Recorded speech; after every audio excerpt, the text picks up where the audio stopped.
How's it going, people? Welcome back to AFTV. It's time to do the full time for the Everton loss. I'm smiling because of this here. Welcoming back James and Cecil. Let's get into this first. Yeah, it's a good place to start because it was the only positive thing from the day. Yeah. It was a big positive as well. Big positive. Let's say that. Big up all the Arsenal fans. Amazing. It was the energy, bro. I honestly couldn't believe it. You were in the thick of it. Yeah, it was mental. Yeah. Every aspect of every angle of the stadium was filled, and people were really passionate. That's what we like to see. Everyone was kind of singing from the same hymn sheet, which was nice. Banners, good vibes. Yeah. That's it, good vibes. It was peaceful. This wasn't some angry kind of almost, it wasn't like hatred over spilling. Yeah. This was people who had a common goal, common reason for being there, but talking to each other. Almost like you're back at the Arsenal again. Yeah. But it wasn't about the game, it was about, sending a message to the Cronkies. A lot of people were saying, well, what's the point, they're not going to sell. Yeah, but even if this just encourages them to spend that 10, 20 million more this summer, whatever it does, it's important to know that it's important for them to know that we're so disappointed and hurt by the job they've done since they've taken over the club. Turkish, I know this would have meant a lot to you as well. Yeah. Proud is the word I've used throughout the day-to-day, and I still feel that. We just lost to Everton at home, but if you ask me what I think of the season, proud would probably be the furthest word. Sorry. Yeah. This is what I've been banging on about for a long time. It's what we need, and this is only the beginning. Exactly. I'd love to see a percentage of the passion I saw today outside the stadium, inside the ground, and in the matches. It was outrageous. It was an honour to be there, and I just hope it continues. We've got to keep pushing the message, but again, it was just nice to have everyone in one space. And on a complete side note, and I know this really wasn't the point of the protest, but just a nice little reminder to the world that Arsenal are a massive football club. We have moments, I remember the trophy drought, and then we won the FA Cup, and I think we had more people turn up for the FA Cup parade than Chelsea did for their Champions League one. United, I think, did for their Premier League, or City, I think, did for their Premier League one. Those numbers were being bandied about, and it was just a reminder, I think, when you see other protests. By the way, every protest is great. What Chelsea fans did at the bridge that night was brilliant. Every fan that's done their bit, United fans at the training ground, done their bit to send the message to these owners is brilliant. But on just a complete side note, just a reminder, we see the numbers and you see kind of the impact of what it's done to the fan base, and to see that turnout, just a reminder, listen, we might be 9th, 10th, 11th, whatever we are. We might be having a terrible season. We haven't won the league since 2004. Yeah. This is a massive football club, and I think everyone needs to remember that. And I've said the word love this week quite a few times, because I mentioned how love built the club, and love is what brought us all there, brought us all together. I think so. Brought us all together as well, this fandom of Arsenal. Even we didn't know each other before this personally, and it brings people together. Not just AFTV, this whole community is what it should be. And again, I'm so proud that everyone's together saying the same thing, the same message. Even though we try to get distracted by certain other people trying to target fan channels or whatnot, I was happy that wasn't a distraction. Everyone was still there, giving a message. Look, love is one thing, but I think, we was blinded by the love of the previous regime, so we just have to make sure we're not blinded again by it. I hear that. We don't want to be in an ideal world, blindly in love with your club and achieving and showing ambition, but the blind love over the years is what led to this point, and I mean this point as in the league table. What led to this point is Stan Kroenke putting himself in it. Let's not forget that. Regardless of the last few years or the last decade of people mentioning Stan Kroenke and whatnot, he did this to himself. Yeah, I agree. So let's learn and take this and build on it and just continue banging on that drum. Agreed, completely. And fair play to all Arsenal fans. That was a real turnout. And you know what? I enjoyed it. Yeah, I did as well. I don't want to be there. Don't want to have to protest against the owners. But we're in this situation. Yeah, I enjoyed it. That was, I think, a good moment for Arsenal. Yeah, I do too. And I guess in fact, let me just do another intro for it, because I think the other intro I did was too energetic for what we're about to talk about. So, how's it going, people? We just lost at home. Everton 1-0. You know what? When Turkish got brought on board, we was like, he's gonna be really pessimistic. We're trying to try and get the energy back. We're trying to pick him up. We're trying to get him back. But bro, Do you know how much like sugar I slip in your drinks every day just to try and like give it a bit of energy? That's all I need, mate. Yeah. That's all I need. Just a 5,000 people protest. That's all he needs. Yeah, come on. Listen, we had a game. Yeah, we did. We're laughing because the bigger thing of the day went right. Of course. And do you know what? I want to win every game. We've had this debate before, the three of us, but. Let's be real. This was the bigger thing. Oh yeah, definitely. And we got that right. This is what I woke up thinking about. Right. Yeah. No, exactly. Do you know how many people said to me? They were like, "Yeah, it's crazy. It feels like a match day." I was like, "I mean, it is." No, it is. Yeah. But I get that. Yeah, like it wasn't. You know, we've been away from the ground. Yeah. It's just on that. Even like the guy that I interviewed at the ground, and said, "So where did you come from today?" He's like, "We came and tried to find a pub." Yeah. It was great vibes before. We did have a game. Where best place to start than the starting 11. Personally, for me, I just think that I'm going to start with the striker, and I think with Lacazette a doubt for Villarreal, with Oba, you know, we don't know how he's feeling right now. I think this was the game to set up for that Villarreal game. Now, if his intention is to do Eddie up front for the Villarreal game, then I understand this. Cool. But surely Martinelli would have been the ideal option, and surely Balogun would have been the second best option, in my opinion. So that one jarred me. And then when you leave the Emirates having not scored a goal, you know, well, I guess that's unfair on Eddie. Let me not be unfair on Eddie, because we scored 18 goals in 17 home games, and Eddie hasn't played many of those. But I just feel like it would have been better to try out Martinelli or Balogun. Yeah, I heard that. And by the way, I thought Eddie was fine. I thought he was working hard. He was looking sharp, but the chances didn't come his way really. But I echo that sentiment. I'd like to have seen Martinelli or Balogun. And I've got to keep reiterating this. Isn't necessarily just about quality. Martinelli, we know, is a very good player, and so I want to see him in that position because we've seen him do it. We've seen him score a lot of goals in that position. Balogun, we're about to give a 4-year deal to, and in Nketiah, there's a lot of rumours that he's going to be leaving the club / has 1 year left once it gets this summer. So if you just take the quality element out of it, really, I know I've just kind of argued that for Martinelli, I don't really see the reasoning behind starting Nketiah. But then I don't think he was the problem today, so I don't want to focus too much. But I think you're right. It's definitely something to look at. Because, sorry to cut you off, he used the Sheffield United game so well in terms of trying out Xhaka in left back. If there seems to be a striker problem for Villarreal, I would have preferred he'd done the same thing, try something maybe different. I didn't ever have massive problems with the starting 11. Did we care that much, may I ask? No. At the time, no. I want to revert all the way back to the warm-up, I wasn't too fussed about this game, but I spoke about I wanted to see a strong team because preparation for Thursday night. If you get it wrong, if the players get it wrong, then I'm worried because it cuts the momentum for Thursday night. That's what's happened. So now this Xhaka playing left back was all great. It was all great. But then when he came up against someone tricky, he got found out. And now I worry for Villarreal to think, well, what are you going to do now, Arteta? Are you going to stick with it? Because Xhaka planted his foot. I'm not going to talk about the goal right now, but I'm just saying he got beat so easily by Richarlison. So there's a lot of worry and decisions that he's going to have to make and get things right. And he hasn't got any time to do it. He's got a couple of days. I've got one more I've got a question. Go on. Actually, I kind of let this slide the last couple of weeks. What's Cedric done wrong? Oh yeah, it's true. I've really got to ask that. Nothing. And by the way, I'm not saying Cedric left back for Xhaka because that's what people will be thinking on the back of what you just said. No, what's he done wrong in the right back position? Listen, Chambers has done fine, but let's not pretend he's been pulling up trees. He's he's the new Dani Alves or something. He's done fine, but he's a makeshift right back. You can see that he lacks that mobility of a modern fullback. I want to tell myself it's because Saka plays really wide, so you want someone a bit more solid. But Cedric and Saka link up so well, and the performances they play together, they really do play well. Cedric is just our best right back. Yeah, he has been. Cedric all season has been our best right back. I'm yet to see him have a bad game as a right back for Arsenal. That makes me worry, and I've got to say this is another performance that's got me worrying about the manager again. I have to say. Yeah. What did he have to say anyway? Because you got some Arteta quotes there. Yeah, one quote about the penalty. It's worth talking about this.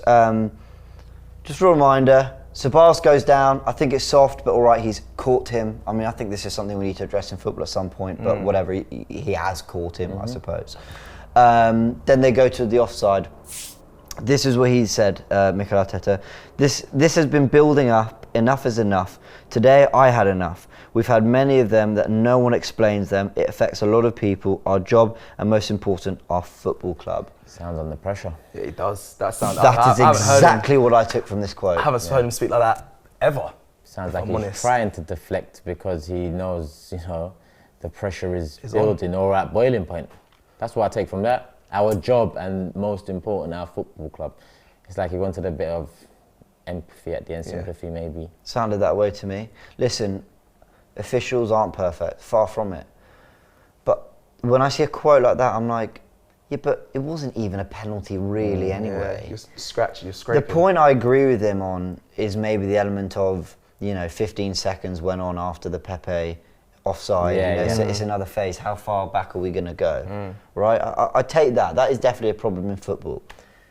But it's not like we miss loads of chances. It's not like it's not like that Pepe one against Burnley where we created quite a good few chances that last 15 minutes and the penalty was quite a decisive moment. It would have been luck. It would have been luck if we'd got that. It would have, We'd like a bit more 32 games into the season, sitting where we are, losing at home 1-0. We'd like a bit more than, being upset with the referee over one decision. That over the most dubious 1-1. penalty decision. Yeah. Oh, it could have ended 1-1 from there. Clutching at straws. Clutching at straws, for real. That's exactly the phrase, clutching at straws. That's what I take from that. Yeah. Look, his cup finals round the corner, our cup finals round the corner. I might as well ask you guys now, considering what we've said about this quote, does his job rest on this Europa League semi-final and Europa League as a whole? For the fan base and for everyone I speak to, I would say yes. And for me, yes, with what my thoughts on Arteta is. For the club and what I believe, will they sack him, regardless if he drops out of the Europa League? No. Do you know I've had a change of heart? I think I am at the point, I think I've seen enough. 13 league defeats. We're going to go into some errors and stuff because I think there's more to this than Arteta. But I want to get this out now because it sounds like I'm going to make excuses for him in a minute. But I've seen enough to say, listen, we shouldn't be creating as few chances as we are in big games. You've got your 10s now. You've got Smith Rowe, you've got Odegaard. Really, the team's in a much better place since Christmas. And we still shouldn't be seeing some of the results, but mainly the performances we're seeing. Yeah. And I actually think with what's happened with the Super League, the protests, I think the Cronkies might be at a point where they're like, we're going to invest, but we need a manager that we feel is really, we have confidence in to get us. It right. Yeah, to get it, thank you, to get it right. And I think they might be at a point where they're like, listen, it's not worth this for another year or whatever, in the hope he's got no track record. Yep. Listen, I've backed Arteta a lot, still like the guy, and I still actually think he's a very good coach. But yeah, I'm starting to worry. And they're under pressure, the Kroenke, so it would be easy for them to deflect a lot of that attention and blame by sacking the manager and bringing in someone a bit more high profile, because then I know some people, not necessarily me, because it goes deeper than that with the Kroenkes, but will start thinking maybe they've learnt their lesson, maybe they're changing. That could be a tactic they use. Where do you stand on Arteta before we move on right now? I'm the same, He should be doing a lot better with what he has. 100%. What he has is not a lot. That's why I look at Kroenke, but he also should be doing better with what he has. And he's not. You just mentioned the 13 league defeats, 18 goals at home in 17 games. Arsenal Football Club, I've never heard such a thing. But here we are. We're used to 18 goals in 6 games. Say that again? We're used to 18 goals in 6 games. It's poor. It's a shame because I hate the cancel culture of managers. I hate it. But this is. Listen, we're looking at the results and they're poor. Yeah, I know, but I can't keep saying this all the way down to the relegation, but I can't say we'll stay with him. No one's abusing him, no one's slandering him. If Arteta walked in right now, I'd shake his hand and I'd want to have a good chat about football with him. Not going to be fake here, but I'm worrying. And this is coming from someone who's really had his back. Everyone ridicules me here in the office, said, this is your manager. And look, I'll give him to the end of the season, but I'm starting to worry. This is looking really bad now. Yeah.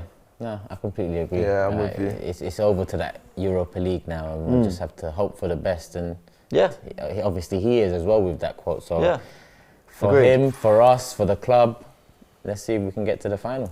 The goal. What do we think? You said it yourself. Xhaka gets found out as a left back for the first time when he's really tested. Yeah. You were worried about this. Yeah, this, like I always said, this would be his first big test, Everton. You know, they've got something about them. Did he pass it? No.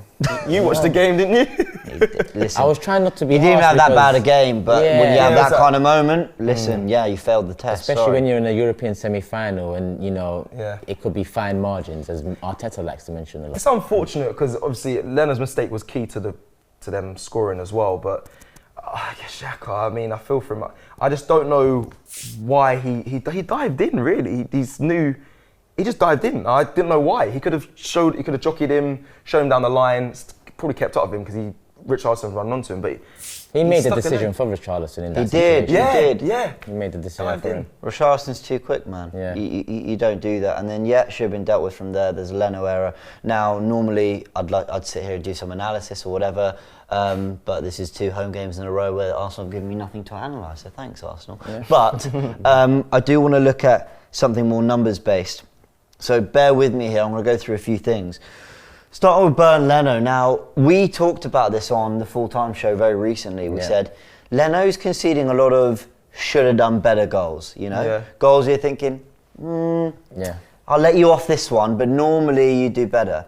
And that was starting to worry us. And we did say, you know, is it time to bring Matt Ryan in? Because this is looking a little bit concerning. Just have a little look at, I've got the Everton 1-0 defeat. Obviously the goal's on him, right? Xhaka makes a mistake, but that's an absolute howler. Regardless of that Xhaka mistake. Yeah. That's unexcusable. I could even argue that 100% of that goal is on Leno. Yeah. How poor Richarlison's pass was. I guess it was a pass. I don't know what he was doing. He went round Xhaka, but listen, the centre-backs and everyone covered actually. There was no good pass to Calvert-Lewin, and that's why it went to Leno. Yeah. So he's had an absolute shocker there. But I want to take you back. Wolves was what, 2 months ago? So Slavia Prague game, the 1-1, the sort of the header kind of came at him. He hit it into the roof of the net. I put that on him. Some people said that was harsh. All right, I'll concede that. Liverpool. Now I'm not talking the Jota header. I'm talking Salah's through on goal, or who was it? Through on goal through the legs. Yeah. Poor man. It's poor. You made it so easy for them. West Ham 3-3. Everyone switches off. B to the near post by Bowen. Yeah, Olympiacos 3-1. Plays it into midfield. Yeah. Taken off him. Yeah. Obviously they score. Wolves 2-1. The red card. This is getting a little bit too worrying now. Yeah. I love Leno. He's spoken out before about support from the fans. He's absolutely right to say that abuse is absolutely unacceptable in the game, and I completely agree with that. But criticism is very valid, and I look at this, I've got every right to sit here and say, I bet this guy's our number one, right? We sold Martinez, who did very well, and that's okay, all right, we made him our number one. But this isn't good enough. Yeah. Sorry. Proof's in the pudding. You've just gone through them, and you could, I would love the guy, by the way. You could add the Burnley one in there as well when he passed it to Xhaka. People tend to say, you know, Leno as well. I didn't for that one, but look at the numbers speak for it. You could say the Jota one. I said no. Some people did. The sad thing is, and it's the sad reality of the situation Kroenkes have put us in. Our backup is just someone brought in, you know, to just keep the fans appeased in January. So we can call for Matt Ryan all we want, but Matt Ryan is close to an error too, because he's not a great keeper. You make a great point there. You know, when you look, sorry, Cecil. When you look at that starting 11. We're talking about Leno or Ryan. Well, we've got that debate because we had to sell Martinez because we needed money to fund for players because the Kroenkes wouldn't invest. Yeah. We're talking about Xhaka left back because we let Kolasinac go on loan, but we didn't get a proper left back cover for our most injury prone player because why? The Kroenkes didn't want to invest. So it does always go back to that. Sorry, what were you going to say? No, what I was going to say is, look, I'm not making an excuse here for Leno, right? But I also feel annoyed and aggrieved that like the players that are in front of him that aren't getting the job done, and it puts so much pressure on him. Not that, I know as a goalie you have loads of pressure, but it puts so much pressure on him to keep us in the game. And you saw in Kieran Tierney's open mic, how many more chances do we need to take or have? Do you know what I mean? And that affects goalkeepers' performances. They know every save is make or break, really. So I'm also very annoyed at the players in front of him not putting away their chances and doing their job and putting more pressure on Leno. But definitely. And that's what happens when you don't overhaul a poor squad quick enough. Correct. Yeah, I agree. Players that come in that you think might be the future get tainted with the same brush, the same level of mentality, character, ambition, and then push comes to shove, we're in a keeper situation now on top of all the other situations we've got to deal with. So agree with that. It's all mad. I wanted to mention as well on this errors thing. I was thinking about the Leno errors, but errors has been like a theme of our season. Yeah. Listen, we talked about the Cronkies, rightly so. We've talked about Arteta. I think we've been quite blunt about it. But let's have a look at these players as well, right? Because sometimes, as much as I want to tear my hair out at Arteta, I want to tear my hair out for him as well. These are some errors that have. This is 10 out of potentially 15, by the way, that we've had throughout the season. And it's just a little reminder, just a little showing to people of, listen, the manager's got his issues, right? Let's not sugarcoat it. But oh my God, he needs some favours in from these players, right? Yeah. Some of the errors are shocking. I want to start with the top, the Saka own goal and the 3-0 defeat to Villa. I've only really put it down because it's an own goal. But he's under pressure, it's difficult. So I've kind of squeezed that in, admittedly. The Pepe red card means basically any chance of winning that game was done, so we draw that game. Partey, right, he's injured, but he walks off in the middle of the Spurs game. We go 2-0 down, that's the North London derby done and dusted, no chance of getting a point there. Again, injured, gave him the benefit of the doubt at the time, but you look back at it, it's not good. Aubameyang own goal against Burnley, we lose 1-0. Gabriel red card against Southampton, we've just pulled ourselves back into it, no chance of winning it after that. Luiz red card against Wolves. We lose 2-1. We were 1-0 up. We were comfortable. Harsh on Luiz. I defended him, but it still happened, right? Cedric pass against Villa. 6 minutes in. That's it. They shut up shop. No chance of winning that game. Xhaka pass in the Burnley game. We're 1-0 up. We're in control. 3 points thrown away. Switching off against West Ham for that second goal. They win a free kick. We go do that. And then Leno again. Guys, I could have mentioned so many. I was just about to... James, I was going to say, big up, because you said we looked at Kroenke, is quite negative, but Kroenke, we looked at the manager and now the players, and it's a full breakdown. Everything's a problem. Yeah. Everything's a problem. Literally, the only good thing we have is a couple of the youth coming through. And this is when people look at me and say, how are you not Arteta out? I'm like, listen, it's not that I'm not Arteta out, but how can I judge the man properly when you've got Arteta? The people up here aren't doing their job, and the people there aren't doing their job. And you can sit, but there were so many more. There were so many more examples of errors. And it's just like, come on, guys, come on. Do your manager a favour here as well. Because these are bad errors. You know, these are bad. Do you know, I've not even mentioned like the Xhaka red card against Burnley. Yeah, the neck grab. Yeah, like there's so many blatant ones I've not mentioned as well. Even mistakes in games we've won. Rob Holding against Man City, no one marking. Raheem Sterling, great player, but one of the smallest players on the pitch. 6'2" centre backs not picking him up, or 6 foot, whatever it is. Even though we went through against Olympiacos, even that was Listen, you can even look at some of the chances being missed as mistakes, but I'd like to not talk about those. We've been crying out to be consistent all season, right? Yeah. But we have been. Consistently, poor. We've been consistently poor. Consistently average. Hence why we're in the middle area of the league. 8th, 11th. We act like a mid-table team. That's why we're mid-table. Yeah, we deserve where we are at the moment. So, moving on to final thoughts, I guess. Wow, this is nice and positive. I know we can't be positive here, but... Yeah. It's hard to be. It's hard to be, but let's bring it back to the start of this video, where we was then. That energetic intro. Yeah. The people, the fans, done good today. We should all be proud of ourselves. Let's bring it up again, just remind ourselves. We should all be proud of ourselves for that. We should. Don't let Arsenal's consistent poor form deflate this. The community. Pump it up, that's what it should do. I completely agree. I think the players get a let-off today. Not because of anything to do with the match, but because that everyone had a bigger goal in mind. And so they're going to go home, let's be honest, pretty unscathed in terms of criticism and questions about them at the club or whatever. And, you know, right, we'll let that go for a sec. But yeah, this is why, because the fans were amazing. And I've got a lot of love for this moment. I think ultimately I'll leave today, I wouldn't say happy, but enthused. Yeah, that's a good way to round it up. Good final thoughts. It is.